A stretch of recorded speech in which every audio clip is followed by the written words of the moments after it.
नमो अरिहन्ताणं नमो सिद्धाणं नमो आयर्याणं नमो उवज्झायाणं नमो लोये सौवसाहूणं प्रणम्य शिरसाणेमिं गुणरयणविभूषणं महावीरं सम्मत्तरयणनिलयं पैडसमुकीर्तनं वोक्षं नम्यो नणेमि चन्दम् असहायपराक्रमं महावीरं बन्धुदयसत्तजित्तम् ओघादेशेथवं वोक्षम्। ये मांगलिक ग्रंथ श्री गोमट साहब जी कर्मकांड है। इसके रचयिता आचार्य भगवान श्री नेमिचंद्र सिद्धांत चक्रवर्ती हैं। इसके द्वितीय अधिकार में उदय का प्रकरण चल रहा था, तो उसमें बताई उदीर्णा। उदीर्णा के बाद में चालू किया मैंने, तो बंद नहीं किया। गाथा नंबर 282 और 83। अभी तक क्या बताया? उदीर्णा बताई, और उसके बाद में क्या क्या गुणस्थानों में उदीर्णा होती है, किन की नहीं होती है, वो बताए। गाथा नंबर 282। 70 से कारख चदो सही स्वयं सगिसी दिति णवतिन्य 60 सग कवर्ण चौवर्ण मुगुदालम पंचेकारस 22 18 35 इगीणवदालम ते वन्ने 59 पण 66 ते सीधी। क्या बताएं यहाँ पर? उदीर्णा किन की होती है और किन की उदीर्णा नहीं होती है, वो क्रम से बताएं। 70 इकारस, 70 यानी 17, इकारस यानी एक लिखा है ना, एक कारस वो आगे लेंगे। 70 यानी 17, एकार यानी 11, ख यानी 0, चदु यानी 4, संयम यानी 100, संयम यानी साथ में, संयम यानी 100, 100 के साथ में, 100 के साथ में 17, 100 के साथ में 11, 100 के साथ में ख यानी 0, 100 के साथ में चदु यानी 4। कितने हुए? 117, 111, 100 और 104।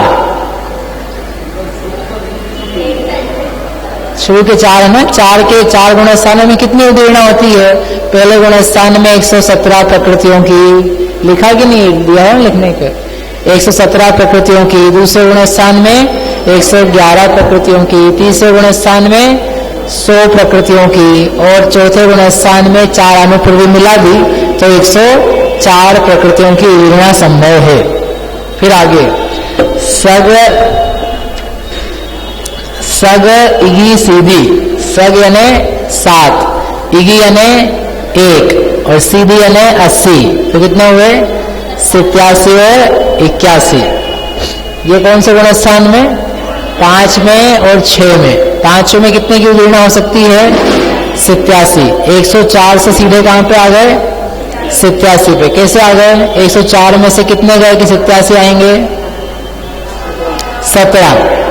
17 क्यों? क्योंकि 17 प्रकृतियों की उदीर्णा की विच्छुत्ति चौथे गुणस्थान में हो जाती है। कौन सी 17 प्रकृतियां हैं पृथ्वी दीदी जिनकी उदीर्णा की विच्छुत्ति हो जाती है? अप्रत्याख्यान वर्ण की 4। हाँ,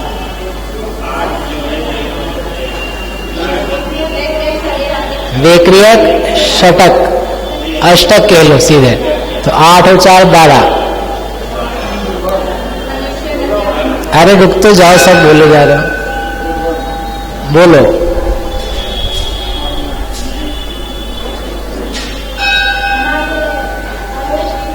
हाँ, दुर्बल। हाँ, तो कितने हुए? 12 और 3 15। 2 अभी भी रह गए। तो ले ली ना पहले, षटक में ले ली उन्होंने पहले, अष्टक में कौन सी गत्यानुपूर्वी, तो वो ले तो लिया आपने, कौन सी दो? हाँ, इसलिए ऐसे करो कि 4 कषाएं, अप्रत्याख्यान की 4 कषाएं, 4 अनुपूर्वी, तो 4 ही अनुपूर्वी आ गए। फिर देवगति, नरकगति, देवायु, नरकायु, 4 ये, तो कितने हो गए? 12, और 2 वेक्रिय शरीर, वेक्रिय गंगोपांग 14, और 3 दुर्भग, अनादे और अयश कीर्ति, ऐसा करके 17। और यदि आप वेक्रिय अष्टक बोलते हो तो साथ में वहीं के में अनुपूर्वी लगा दो ताकि वो छूटे नहीं। तो अष्टक और 2 अनुपूर्वी 10, 4 कषाएं 14 और 3 दुर्भग, अनादे, अयश, तो कितने हो गए? 17। ये 17 प्रकृतियों की उदीर्णा विच्छित्ति हो गई चौथे में, तो बचे 87। फिर चौथे से 5वें में गए, 5वें में कितने की विच्छित्ति हुई? 8 की, तो 87 में से 8 गए, कितने बचे? 87 में से 8 गए तो कितने बचे? 79। तो यहां तो 81 लिखे, ऐसा कैसे? फिर 2 प्रकृतियां मिल जाएगी, आहारक शरीर, आहारक अंगोपांग, वे अब उदय योग्य हैं, तो गई 8 है और 2 मिल गई, तो कितने गई? मूल में 6 गई। फिर भाई 8 की उदीर्णा विच्छित्ति हो गई, 8 प्रकृतियां उदय से, उदीर्णा से निकल गई, लेकिन 2 प्रकृतियां जो अभी तक अनुदय रूप थी, अब वो कैसी हो गई? उदय रूप, तो वो उदय रूप भी है और उनकी उदीर्णा भी होना संभव है, आहारक शरीर की, आहारक अंगोपांग की, तो कितनी हो गई? 81। तो 6वें गुण स्थान में उदीर्णा की योग्य प्रकृतियां 81।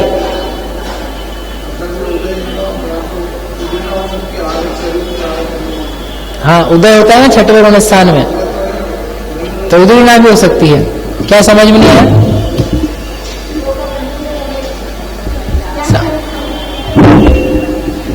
देखना पड़ेगा।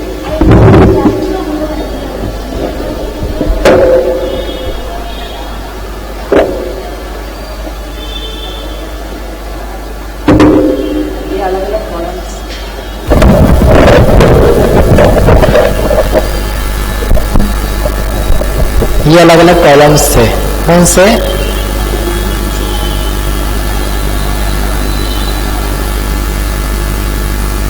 उदीर्णा विच्छित्ति, अनुदीर्णा और उदीर्णा प्रकृतियां, उदीर्णा योग्य प्रकृतियां। तो पहले दूसरे आदि गुणस्थानों में क्या था, आपने क्या चलाया? ये 5वां गुणस्थान है, 5वें गुणस्थान में विच्छित्ति कितने की हुई? 8 की, और उदय योग्य कितने, उदीर्णा के लिए कितनी बताई? 87। तो यहाँ पर कितनी बची शेष? 122 में से 87 गई, तो कितनी बची? 4, 45 आएगी ना? नहीं, ज्यादा हो गई, बराबर का है 35, इनको मिलाएंगे तो 122 आएगी। तो ये 35 जो है, 35 में क्या क्या शामिल है? यहाँ की 5 विच्छित्ति, यहाँ की 9 विच्छित्ति, तीसरे की 1 की विच्छित्ति और 17 की विच्छित्ति। कितना हो गई है? 10 और 5 15 दूनी 32, 33, कितना हुई है? 32। तो इनमें 32 तो विच्छिन्न प्रकृतियां हैं, और 2 कौन सी है?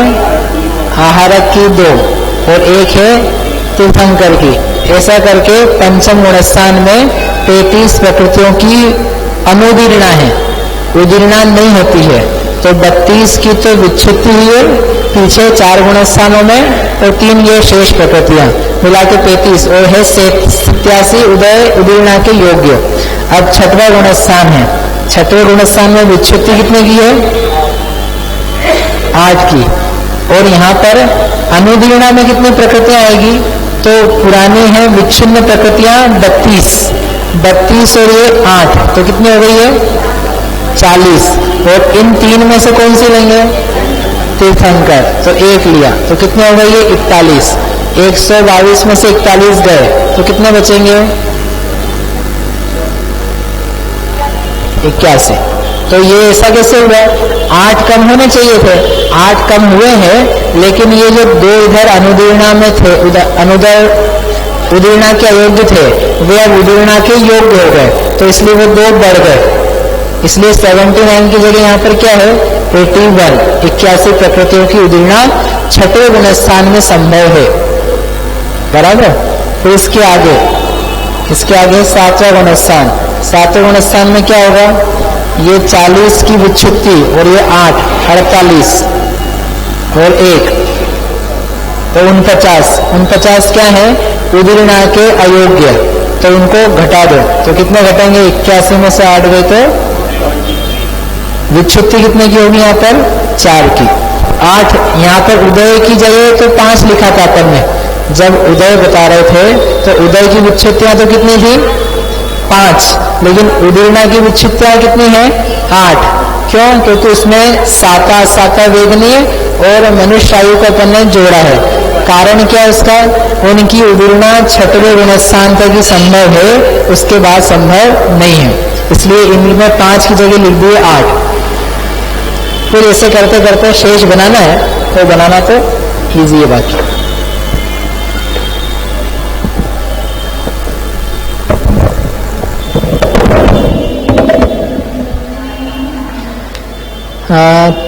हो गया सग इगी सीधी। फिर है तीय सदरी यानी 3 सदरी यानी 70, तो कितने हो गए? 73।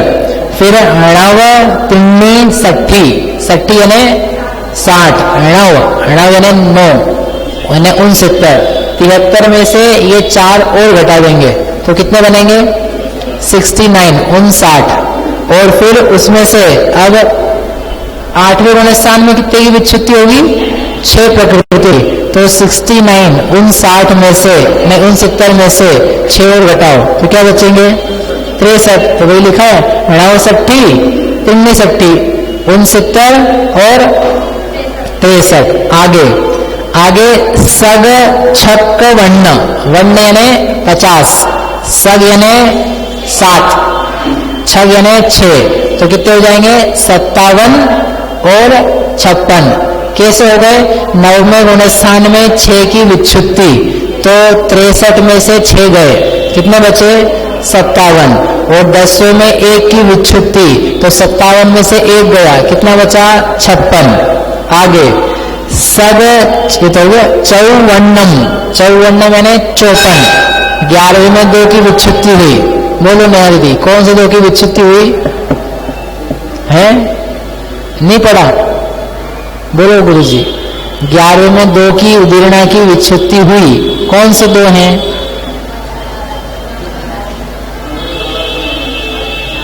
कौन से हैं?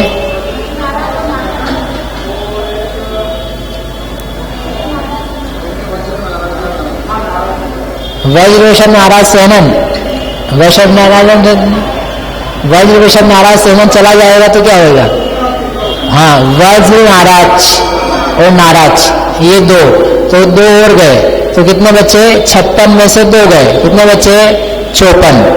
फिर है उगुदालम, ये कौन सी दाल है भाई?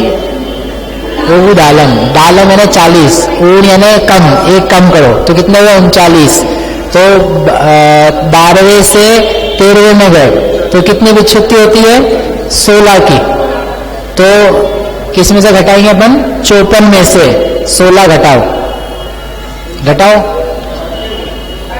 54 में 16 घटाओ आप, तो 38 हुए। और 38 हुए, लेकिन यहाँ कितने हुए? 39। कारण क्या? जो अभी तक तीर्थंकर प्रकृति अनुदय में थी, अब वो काय में आ जाएगी? उदय में। हाँ ठीक है, 54 में से 16 गए तो 38 हुए। 38 की उदीर्णा यहाँ हो सकती है, प्लस एक तीर्थंकर प्रकृति जो उदीर्णा के अयोग्य थी वो भी अब उदीर्णा के योग्य हो गई। तो अभी तक क्यों नहीं हो रही थी उसकी उदीर्णा? क्योंकि उसका उदय ही नहीं था। जिनका उदय होता है उन्हीं की उदीर्णा संभव होती है। इसलिए तीर्थंकर प्रकृति का पहले से भी सत्य तो बहुत सारा रखा हुआ है, तो कोई उदीर्णा नहीं हो जाएगी। उदीर्णा भी होगी तो कहाँ होगी? 13वें गुणस्थान में, इसलिए 39। और ये जो 39 है इन्हीं की उदीर्णा विच्छुत्ति हो गई 13वें में, तो 14वें में कितना बचा? 0 बचा। तो वो घटता घटता घटता 0 पर आ गया। और ये उदीर्णा योग्य प्रकृतियां बढ़ते, अनुदीर्णा प्रकृतियां बढ़ते बढ़ते 122 तक आ गई। इस प्रकार से पूरा हो गया। अब दूसरी गाथा में क्या बताया? फिर दूसरी गाथा में क्या बताया? जिनकी अनुदीर्णा होती है, यानी कितनी प्रकृतियों की अनुदीर्णा, तो अब वापस से क्रम से बताते हैं। 5 पहले गुणस्थान में 5, फिर 1 यानी 11, 1 से 11, फिर तीसरे में 22 प्रकृतियों की उदीर्णा नहीं होती है तीसरे गुणस्थान में। बोलो समझे भैया, कौन सी 22 प्रकृतियां?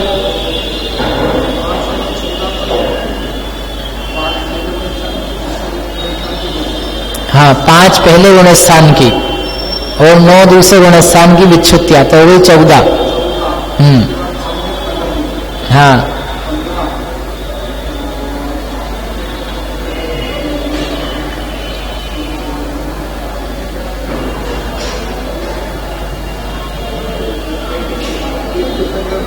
हाँ,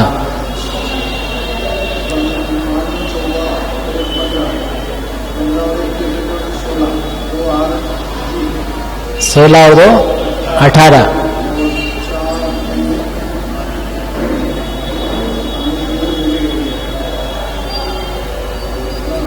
पहले कहाँ घट गई अनुपूर्वी? नहीं, आपने पहले कहाँ घटा दी? 22 प्रकृतियां कौन सी है? 5 और 9 तो विच्छुत्ति वाली, 14 एक सम्यक्त प्रकृति, 2 आहारक प्रकृति और 1 तीर्थंकर प्रकृति, तो 14 और 4 18 और 4 अनुपूर्वियों का उदय तीसरे में संभव नहीं है क्योंकि मरण नहीं होता है, इसलिए 22 प्रकृतियां ये उदीर्णा योग्य नहीं है, अनुदीर्णा में गई, इसलिए 22 लिखी अनुदीर्णा में और 100 लिखी थी उदीर्णा में। फिर चौथे में क्या है?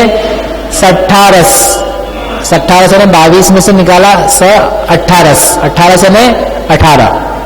ऐसा कैसे? तीसरा गुणस्थान ज्यादा महान, इसका मतलब तीसरे में 22 प्रकृतियों की उदीर्णा नहीं होती और चौथे में घट करके कहाँ ले जाती है?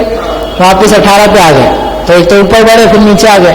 ये हमेशा ही ऐसा है। बंध विच्छुत्ति में भी आप देखोगे तो तीसरे में बंध कम होता है, चौथे में बंध अधिक होता है, क्योंकि वहां पर मरण संबंधी नियम लागू हो जाते हैं, इसलिए वो कोई महान नहीं हो गया इसके कारण से। तो 18 कौन सी प्रकृतियां कि वह 4 जो मिलाई थी, निकाली थी, वो वापस मिला देना। अनुपूर्वी हटाई थी ना, तो अनुपूर्वी मिला देना, तो हो गई 18। कि नहीं ऐसे नहीं, 18 तो ये हुई है, लेकिन अब निकालना मिश्र और सम्यक्त इसमें डाल देना, मतलब सम्यक्त तो डालना उदीर्णा में और मिश्र को डाल देना अनुदीर्णा में, तो एक गई एक आ गई, तो वो सेटल हो गई। क्योंकि सम्यक्त प्रकृति अभी तक काय में थी? अनुदीर्णा में, लेकिन अब काय में आ जाएगी? उदीर्णा में। मिश्र प्रकृति उदीर्णा योग्य थी, अब वो काय में आ जाएगी? अनुदीर्णा में। तो मिला करके लेकिन कितनी रही? 18। आगे 18 के बाद में 35 मतलब 35। क्यों होगी 35? 18 प्लस 17 जिनकी विच्छुत्ति हुई, तो ये लिखी ना अभी अपन ने, ये हुई 35। तो 18 और 17, 17 दिन 34 और 35, ये 35 हो गई। फिर इगी नव दालम यानी 40, इगी यानी 1, 41 और फिर है नव यानी 9, 49। तो ये लिखा अपन ने 40 और 1 41, 48 और 1 49। आगे कितना होना चाहिए? 49 के बाद कौन सा गुणस्थान हो गया? 7वां। उसके बाद में कितनी जोड़ेंगे? 4, तो कितने आए? 53 यानी 53। फिर 1 59, 61 53 हुए। 53 के बाद में जोड़ेंगे 6, 53 और 6 59, तो 1 59, 1 कम 60, 60 में 1 कम 59। ठीक। फिर है पण 6 अड 60, 60 यानी 60, अर्थात 65, 66 और 68। ऐसा कैसे? मतलब 6 जोड़ो, 90 से 10 में गए तो 6 और कम करी, तो 6 कम करी तो कितने हुए? 59 में से 6 कम करे कितने थे? 59 तो थे। हाँ, जोड़ना है मतलब उधर से कम कर रहे थे हम, तो 6 जोड़े अपन ने, तो 59 में 6 जोड़े तो आए 65। फिर 65 से अपन एक और जोड़ेंगे, 10वें से 11वें में गए, सूक्ष्म लोप कम किया तो 65 से एक कम हुआ तो 66। फिर 66 में 2 और जोड़ेंगे जो 2 सहमन है 11वें से 12वें में, तो कितने हुए? 68 कि 67? 68। हाँ, 68 समझते कि नहीं आप? 68। फिर उसके बाद में 12 कहां तक पहुंच गए अपन? 12 से गए 13वें में, तो ते सीधी यानी 80, ते यानी 3, 83 प्रकृतियां उदीर्णा के अयोग्य हो गई।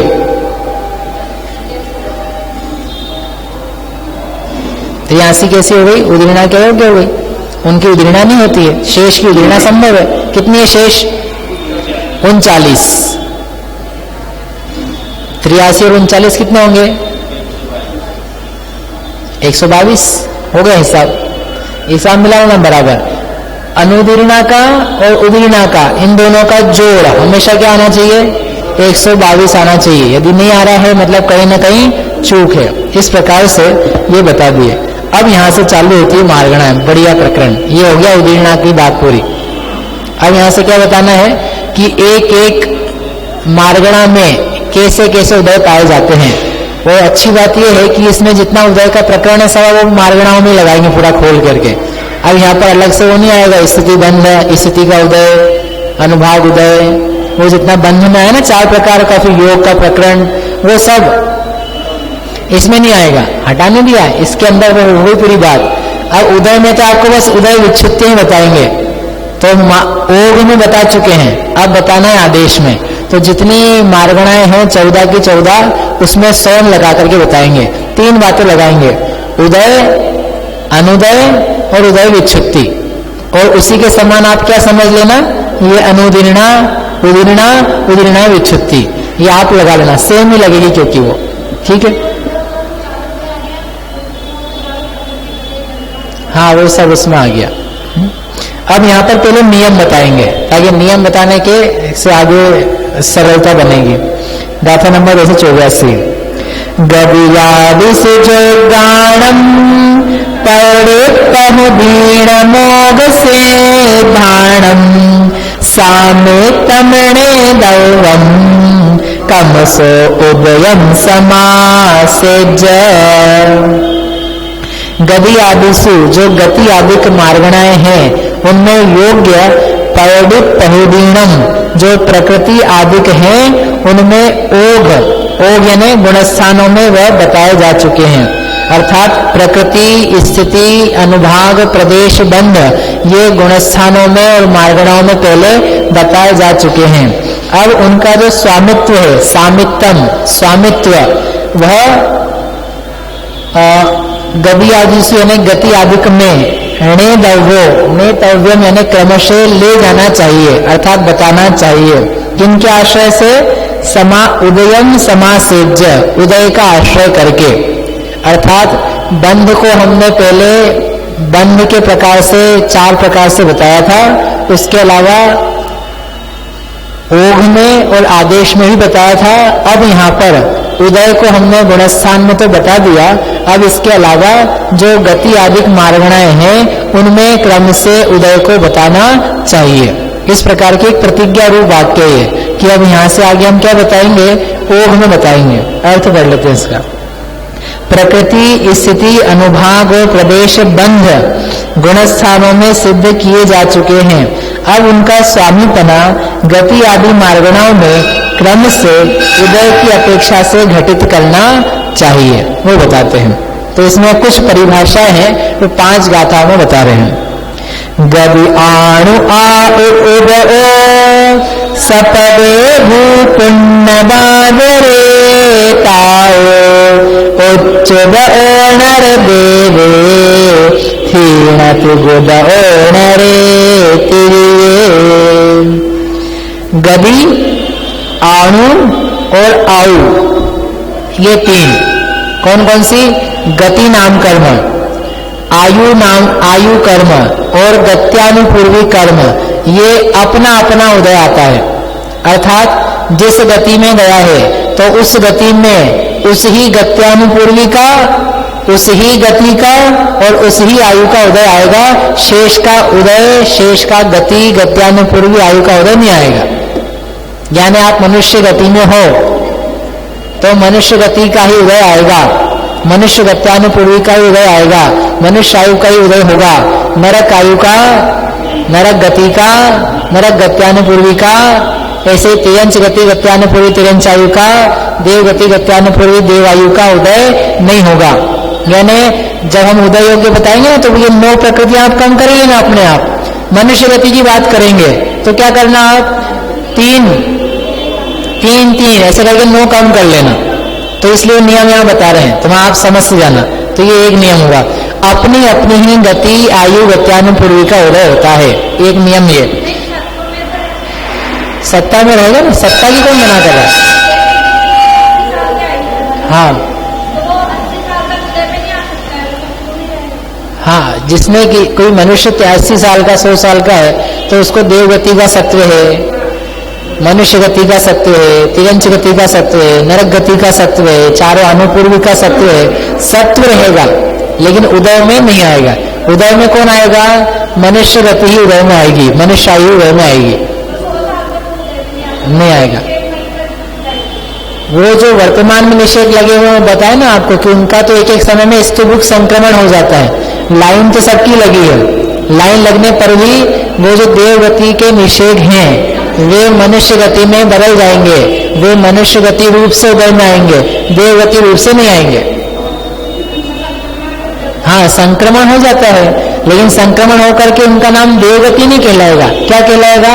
मनुष्य गति कहलाएगा।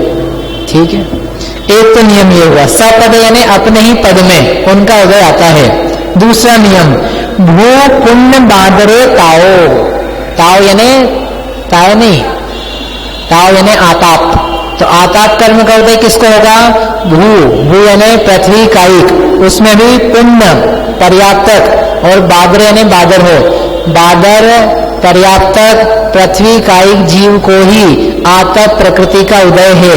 यानी जब तक वो जीव की हम बात नहीं करें या वो जीव जिस मार्गणा में आता है उसकी बात नहीं करें, उसको उदय में से निकाल देना।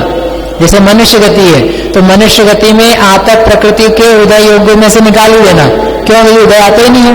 नरक गति में से आतप प्रकृति निकाल ही देना। ऐसे ही 2 इंद्रिय 3 इंद्रिय 4 इंद्रिय मार्गणा चलेगी तो उस समय आतप प्रकृति को घटा ही देना पहले से कि ये उदय योग्य ही नहीं है। तो ये हुआ दूसरा नियम।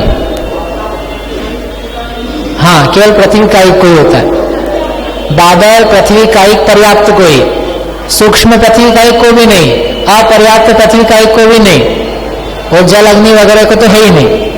ऐसा ये दूसरा नियम। आतप प्रकृति जिसके निमित्त से शरीर की आभा होती है, मतलब उसकी जो किरणें निकलती है ना वो कैसी निकलती है? उष्ण निकलती है। और उसका स्वयं का शरीर कैसा होगा? ठंडा। जैसे सूर्य के विमान में जो पृथ्वी का ही जीव है उनका कर्म कौन सा है? आतप नाम कर्म, जिनके कारण से उनका शरीर स्वयं का तो ठंडा है परंतु जो किरणें निकल रही है वो कैसी निकलती है? उष्ण, गर्म। उसे कहते हैं आतप नाम कर्म।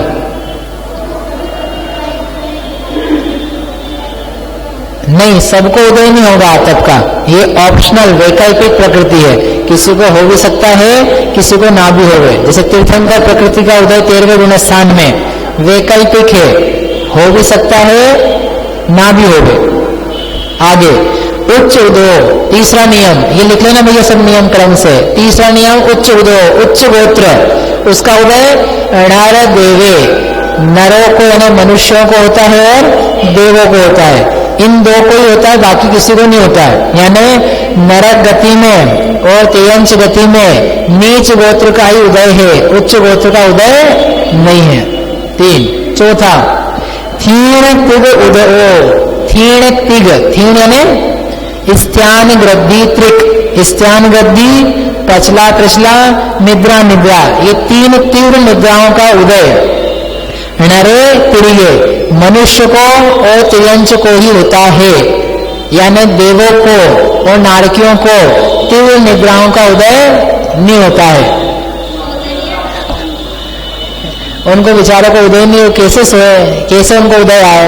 इतने जागृत रहते हैं कषायों में और वो भोगों में कि इसलिए उनको उदय नहीं पाया जाता। देखो कि उनके तीव्र उदय आ जाए तो सो जाएंगे तो देवों के भोग में कमी आएगी और नारकियों के लड़ने में कमी आएगी, पाप के उदय में कमी आएगी। तीव्र निद्रा का उदय ने पाप कर्म का उदय। अपन रात भर सोकर के ये समझते कि आज 8 घंटे अपन अच्छे सोए, पुण्य का उदय। तेरे पुण्य का उदय नहीं, तुम्हारे पाप का उदय। तीव्र निद्रा है ना, यानी अपने दर्शन गुण का घात तो ही अपना समय बेकार निकल गया। पुण्य के उदय भोगने के लिए जागृत चाहिए और पाप का उदय भोगने के लिए भी जागृति चाहिए। इसलिए नारकियों में और देवों में इन 3 प्रकृतियों का उदय नहीं है। देव भी सोते हैं और नारकी भी नहीं सोते हैं।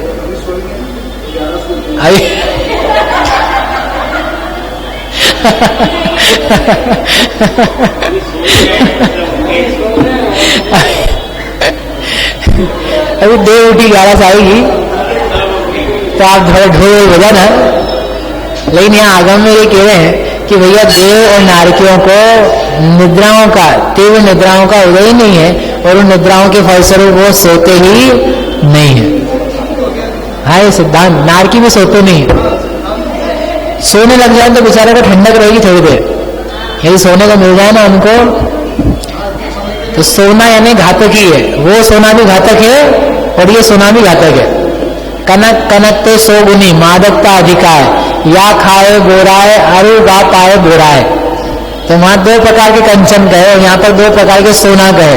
वो सोना जो अपन हाथ में पहने वो भी खराब और जो सोना